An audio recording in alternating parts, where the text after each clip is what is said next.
The artist recreates the world. Welcome to the Artist Recreates the World. I'm with Almaz Adeigbola. Yes, you got it. I've been practicing for 5 minutes. Thank you, girl. Have to get it right. What's your Instagram tag? So my Instagram is at @chefmaz_, and my business is Brownbox, BRWNBOX. But now, so I'm gonna start off. Tell me, what is art to you? What is art to me? Art is the process, the creative process of someone's ideas and the way that they put them out and express them. So I think that's what art is. Are you gonna show your dimples?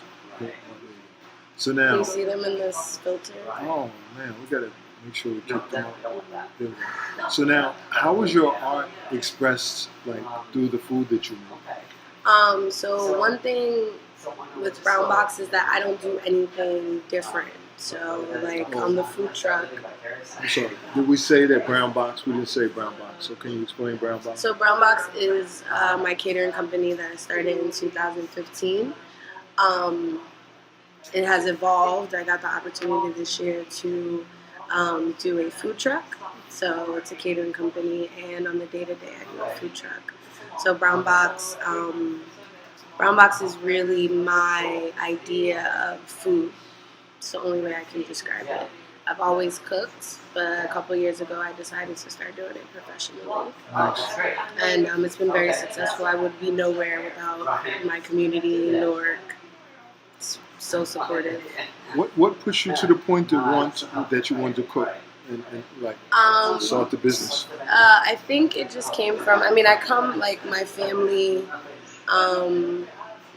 is very much on two sides. So I have a lot of a very professional family that does, medical field, IT, law. Like I have kind of like a Cosby family in a way. But then on the other side, like my grandfather was, he is an entrepreneur, and he had 2 food trucks. We ran them in the South Ward. We built them in the driveway when I was very young. Wow. And so he always taught me. I also grew up in Islam in the nation. So one key factor of that is like giving back to your community, working for yourself, and building, like having our own village and our own community. So that was always very important to me. And I always cooked when I was young. I used to give like cookies for Kwanzaa, and we all kind of celebrated different things in our family. So I always gave gifts of food. But as I got older, I didn't know if food was going to be the key to, I guess, my success. I had a very different idea of food. When I graduated high school, I went down the whole rabbit hole of like college and all these things that I really didn't want to do. But I saw other people in my family making money, like being a nurse or whatever. And it just, my life, or I guess the universe, just set it up where nothing was working for me. Right. And I was not happy being a receptionist or like, even though all of these things gave me the tools that I needed to run a business, it just wasn't what I wanted to do.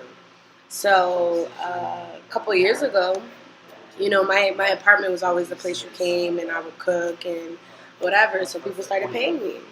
Nice. And I just said, you know what, I want to brand it. Like, I should brand it. Like, I'm literally catering. Like, that whole summer I was catering, cookouts and birthday parties. And it wasn't really, it was just like my friends asking me, and they were putting work to it. They were willing to pay me for it. So I'm just like, maybe I can do this. So what was some of the stuff, the food that people really liked initially? Well, in high school, actually, it's really funny. One of my best friends, he's Dominican. And actually, you might know Zenaida, Vibes After Dark. Oh, yeah, okay. Yeah, so her older brother, we all started, like, selling empanadas, like, soliciting them in high school.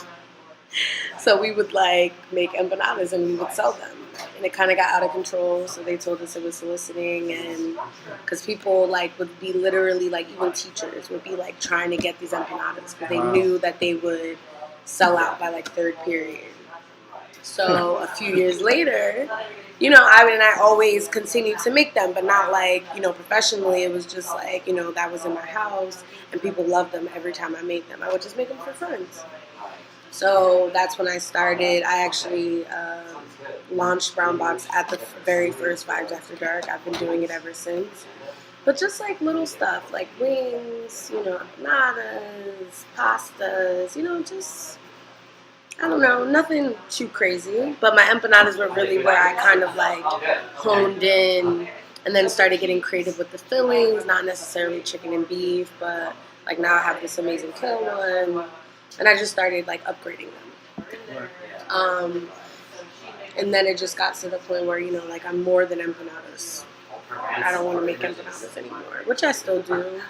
Like I do a Ball Then J every other Thursday, and most of the time I do empanadas for that, especially because I can make them on site.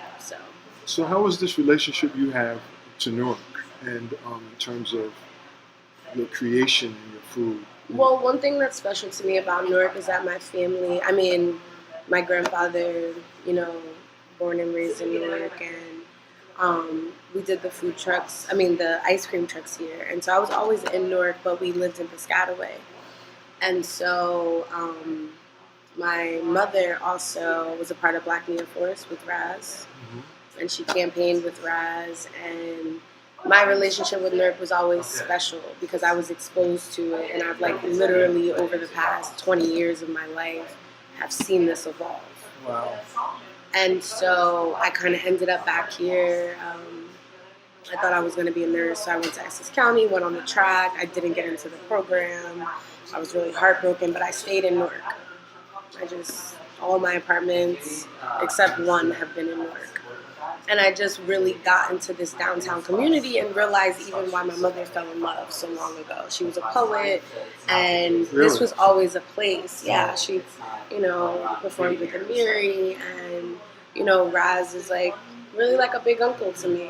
And just to see how overwhelming it is that he finally got what he wanted to. Right. Yes. You know, but that like let me know like the persistence and the consistency. And so the fact that I started Brown Box in Newark, this is just like a very special place to me. And the fact that my community has showed up for me so many times. Like we always, you know, talk about the negative of Newark and like all this stuff going on. But we are really an amazing community, and we're all just trying to make it. And we really support each other. Like I would be making no money without my, you know, core customers or like my core people, you know. And they're all from Newark for the most part, except for people that I went to high school with and things like that. But, and, you know, Mecca, who owns Freetown, I managed HLS. I actually have the shirt on right now. That was really the start, too, where I learned the restaurant business. And he always, that's my greatest supporter. You know, just like I would be nowhere without even just the opportunity. When I started catering, he would like, you know, I had a commissary and I was allowed to use HLS for that. Like, he really put me in the place to do this. Like, you want to make food, so do it. And gave me all the tools, you know. So talk about this energy now that you feel in Newark, because you've been here quite a while. Yeah, I've been here. I've been a resident on my own as an adult for about 6 years now. But this place, like for instance, Freetown now, I've been here on some Fridays and I've been here on some overnight events. Yeah. And the energy is like really. Yeah, and one thing that we always wanted to stress, so this has been like a long-term project, and the place is called Freetown because of Chef Edna Lewis. And Chef Edna Lewis hailed from Freetown, Virginia, or generations before her. They were emancipated slaves, and they decided when they became emancipated, they decided to create their own thing, their own town. And they called it Freetown, Virginia, because they wanted to be known as the free people.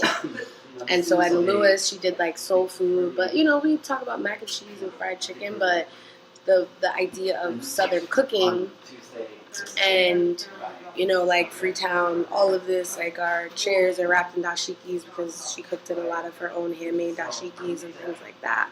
So her spirit is in this place, you know, and we just, you know, we made it really beautiful. But just the energy is this way because it's very sincere, and we wanted to project a certain idea when, you know, Emeka conceptualized this place. And so I come into this where it's like we are kind of like a group of free people, because this gave me the opportunity to be a part of Freetown, but to operate my own business. Nice. So I'm not necessarily an employee, but I'm a managing partner with Freetown. And that was very freeing because I've always gotten to a place in my jobs where, you know, I capped out. And there was no more room for me to grow. But the fact that I'm able to operate at 25 years old my own food truck, and it takes people years to kind of come into their entrepreneurship. Yeah. But I knew what I wanted, and I knew that I was kind of bossy, and this worked for me. I just didn't belong anywhere else. You were kind of bossy, you know? No, and I see you enjoy it. I see you enjoy what you do. So. I love what I do, and you know, with Brown Box, I'm really a home cook, and I really like to stress that with people. Just like the people that have taught me how to cook I don't hail from New York City kitchens. I'm self-taught, and a lot of the people that taught me to cook are like my aunties and my grandma, my great-grandmother, and you know, friends, families. I was always in people's kitchens. Like anytime I saw somebody cooking, I was like, let me help you, even if I was like washing the dishes. But what I do is I take, like, for example, I make this chicken sandwich, and I just take these really basic concepts and I just try to elevate them a little bit. You mean from the chicken sandwich you make here? Right? Yeah, the chicken sandwich I make here has like coleslaw on it and cheese. I tasted the first time. Yeah, and so it's like, you know, a chicken sandwich is not a new thing. We've been making, you know, Chick-fil-A has made millions of dollars off of the concept of a chicken sandwich. But I just try to, you know, give you these flavors that work, you know, and just try to give you, it's like Brown Box is your mom's favorite mac and cheese. Like Brown Box is, you know, all the things that are familiar, but just with a little spin on it. So that's really what just Brown Box is, the food that I make. It's really simple, just like down home food. And one thing about Brown Box is that I always want my food to be accessible. So I'm all into fine dining, and I love the concept. But when you have to pay like $350 to have a seat at La Bernadine's table or Jean Georges' table, you can't, you know, it's a certain vibe, and it's not for everybody. You know, like us on Halsey Street, we can't necessarily, that's like half of some of our rent, like, you know, but I just like to give, even with empanadas, and it's this concept of like fusing all these international styles of home cooking and presenting them in a different way, because that's what's important to me, because that's what I come from. I don't come from anything fancy, and that's just it. And I have to say, to me, that is what the art is in terms of how I see your food. Yeah. It's taking these concepts, this creativity, and putting it in a place, putting it in creating something for people that is different, that is unique, and something that people really like and enjoy. And there you have it.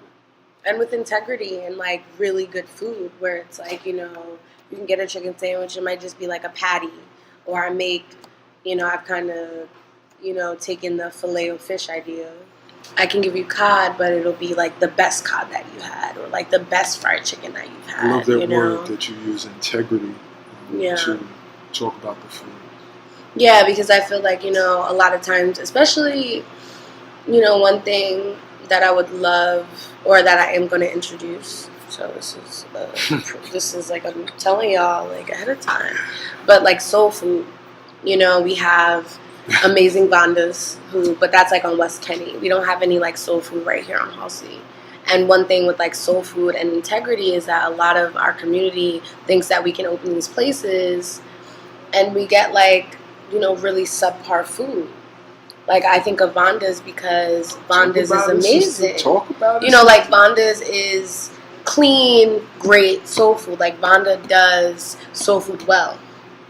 You know, but she handles that side of West Kenny. It's like where you think about like, oh, I want soul food today. Where am I going to go? If you're between Central and even Raymond Boulevard. You know, we have all these other things, sandwich shops, Thai food. You could get baba ganoush, but it's like, where can you get like really good mac and cheese and cornbread? You just can't. So that's one thing that has been like pulling at me. And especially introducing people to another side of Southern cooking where it's not just about like ribs and fried chicken and yams and collard greens, but maybe like some lima beans, or knowing that honestly we eat fried chicken all year, but traditionally people ate it during the spring and summertime. They raised the chickens and they slaughtered them for spring and summer. They really it was like a delicacy to have fried chicken. So it's just like really introducing another side of it. I probably won't serve pheasant or anything like that, but you know, just understanding what Southern cooking really is and how important that is to our community and how it saved us. And so, and when you say save it, how so is that? I believe that, you know, even like cooking for our slave masters and things like that, that's what we were cooking for them. But like giving, you know, having, I guess, the runoffs of that and like being creative and like turning that into full meals for us. So you're saying that we actually developed the craft to another point because of that experience? Exactly. And so, and it's also like finding the silver linings. Like we talk about slavery and we talk about, you know, we know how hard that is for us. But there were so many things that came from that, you know, and so soul food is one thing that came from that. And, you know, like we picked those collard greens, and farm to table was a thing way before gentrification or like, you know, marketing farm to table. Like we picked those tomatoes, we raised those chickens. And so that's, all of that is very important to educate. Like food is not just nourishment, but it can be education to know where this stuff came from, you know, so. Well, I thank you for coming aboard. You gave us some history. You told us how slavery ties into our art and how we create food and how we hone those skills to even offer Newark the best product. Yeah, and it's very important where, you know, just Newark in general, like we're on the verge of all these changes, but we have to remember what's important as well. We have to remember just who we are. And we just can't be popping, you know, we can't let, I guess, the man come in and give us all this corporate stuff. Like, this is our community, and we must work very hard to maintain. So, you know, we have to maintain it, and we have to really, really, really work. We got to work, and we can't complain, but we don't have, you know, the resources to do what we need to do. And that's a controversial argument, but at the end of the day, you got to make sure your ducks are in a row so that you can own at least your little piece of property. Yes. You know, and shout out to Burgerwalla and all the Black Swan. Shout them out. Black Swan. We're going to interview Laura hopefully later this week. Yes, I went to Black Swan twice today to get their hibiscus lemonade. Their hibiscus tea. Like all the Black community, or all the communities, artist and collective, everyone that was able to survive in all of this, and Freetown. I love that. You know, we all have to work together. Yes. So. And we also need some other artists to come through and do some in-depth stuff for these artists that are here. Yes. Support them, write blogs on them, write articles on them. Do pieces on them, because this is a special time. But it has to be documented. One person can't do it. Two people can't do it. You can't do it all, Gary. No, can't do it all. But you've come very extensive. NJ.com. Yeah. But we, you know, if people want something that is good and somebody needs to come back and explore your story, that history story. I mean, that opens up a whole nother door. I know we have a short time, but like, you know, I've come a long way, and every day I'm thankful for where I am, and I don't take advantage of it. Like I get up every single day and I do this, and so because I can do it, you know, anybody can. And I love anybody, like it's not a cliche thing where it's like if you have an idea, you just have to work. I love that, and I just love the passion. You know, I think was it the other day I saw you unloading the truck. Unloading the truck, like you just Listen, it's been a lot, but old mama farmer. Just yeah, like, I gotta get some like overalls, and then I'll really be set. I'm just like ready. I need to find a farm. Like I'm just ready. So. Yeah, please follow her. At Brown Box, BRW, and there's no O in Brown. BRWNBOX. How about on Facebook? And on Facebook, same thing. You just type in BRWNBOX and you'll be able to find it. Now you fool people because they don't connect your name with Brown Box. So yes. How do we remedy that? You got to put your picture into more of the Instagram. Yeah. I'm working on some headshots, and I know everyone. The food truck actually, it's funny because a lot of people know Brown Box, but they never knew who was behind it. And then they see this like 5-foot little person, and they're like, "Oh my goodness, like that's so dope." And then I look 16, so they're just real confused. It's great. You look 16? A lot. I get it a lot. No. I get it a lot. I thought you use a. You look like you look it like feels like I'm super older or like super 18. younger. You look like you look 18. Sorry. Well, that means I'll just. Almaz Adeigbola. Woo! It's a wrap. We out. Peace, y'all.